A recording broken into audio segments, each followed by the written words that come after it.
کتاب صحیح بخاری حدیث نمبر 22۔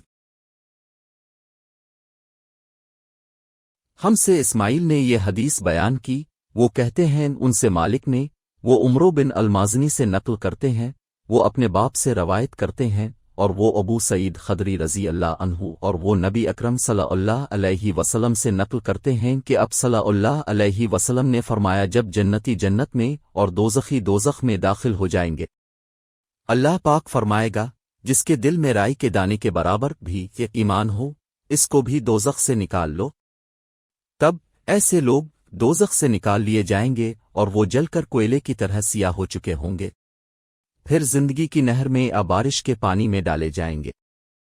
یہاں راوی کو شک ہو گیا ہے کہ اوپر کے راوی نے کون سا لفظ استعمال کیا کہ اس وقت وہ دانے کی طرح اگ آئیں گے جس طرح ندی کے کنارے دانے اگ آتے ہیں۔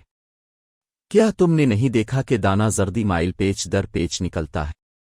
وئیب نے کہا کہ ہم سے عمروں نے حق کی بجائے ہا اور خردل من ایمان کی بجائے خردل من خیر کا لفظ بیان کیا۔